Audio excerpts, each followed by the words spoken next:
오늘 모두 발언에서 사실 독점 규제와 우리 공정한 경제 질서를 위해서 정말 좋은 말씀을 많이 해주셨는데요. 제 이 말씀이 기억이 납니다. 플랫폼 경제를 규제하는 법제를 완비하는 것이 현대 민주주의 국가가 당연히 해야 될 책임이다. 굉장히 중요한 말씀을 하셨습니다. 그런데 오늘 여러 가지 좀 현실적인 어려운 질문들이 있다 보니까 답변이 참 모호해 보입니다. 그리고 현실적으로 통상압력, 미국의 부당한 압력이 있다 보니까 거기에 대해서 신중론에 대한 이야기도 섞어서 말씀하시는데요. 저는 이 부분이 사실 잘못된 시그널이 되면 안 된다고 생각을 합니다.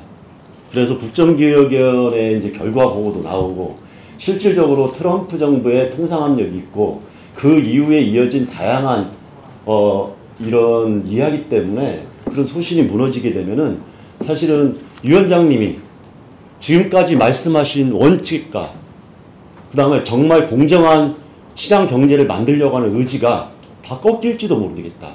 그런 식의 현실 논리로 가게 되면은 제대로 할 수 있는 거 하나도 없습니다.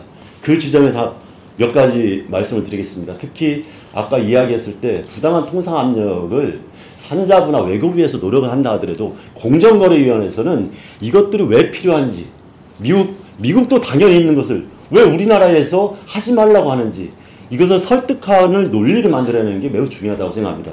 그 차원에서 말씀을 드리겠는데요. 사실 지난 3월에 무역장벽 이야기를 하면서 트럼프 정부에서 계속 문제 제기를 했고 실제로 이번에 한미 통상협상뿐만 아니라 그 이후에 한미 정상회담 이후에도 사실 트럼프 대통령은 아주 노골적으로 말씀을 하셨어요. 자료 보시죠. 차별적인 디지털 관세, 법률 규칙 규제를 철폐하지 않는 국가에는 미국 대통령으로서 막대한 추가 관세를 부과할 것. 사실 말도 안 되는 얘기죠. 이 정도면 깡패 국가입니다.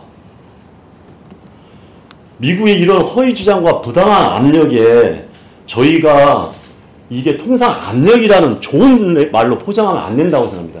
이것은 경제 주권과 우리나라의 경제적 민주화를 훼손하는 매우 위험한 내정 간섭입니다. 이런 관점에서 정확하게 알려야지 이걸 단순하게 통상 압력의 현실주의로 이야기하는 것은 저는 부적절하다고 생각합니다. 그 부분에서 하나 더 말씀드리겠습니다. 두 번째 자료를 보시면 우리 헌법 19조 2항입니다. 이 후단에 정확하게 명시가 되어 있어요. 우리나라의 경제 민주주의 원칙이 거기에 담겨 있는 것이죠. 이런 것을 지키지 않고 어떻게 우리 경제 질서를 제대로 공정화할 수 있겠습니까? 이 소신 저는 버리지 않았으면 좋겠고요. 여러 가지 질문 때문에 신중론을 이야기하고 속도조절론을 이야기하지만 저는 독점 규제가 없이 공정거래는 이루어질 수 없고 우리 소상공인이나 사회적, 경제적 약자를 보호할 수 없다고 생각합니다. 그런 논리적 모순을 명확하게 입장을 가지고 가셨으면 좋겠다. 그래서 온라인 플랫폼에 대한 사전 지정 제도가 이것은 미국을 차별하는 게 아니라 모든 기업들한테 동등하게 공정한 거래 질서를 위해서 만들어가는 아주 기본적인 경제 원칙이다. 이런 입장에서 온라인 플랫폼 법에 대해서도 입장을 가지고 해주시기 바랍니다. 그렇게 해주실 수 있겠습니까? 예, 의원님, 이 국민 주권으로 결정해야 할 사안에 대해서 의원님들께서 이렇게 진지한 목소리를 내주시는 것에 대해서 존경하고요. 공정위의 입장에서 제 개인적인 소신도 있지만 공정위 입장에서 무역 협상과 독립적으로 왜 독점 규제법이 필요한지에 대해서 면밀한 논리를 제공하고 면밀한 준비를 다하겠습니다. 네, 마지막으로 한 말씀 드릴게요. 유럽연합에서 어떻게 하시는지 아시죠? 예.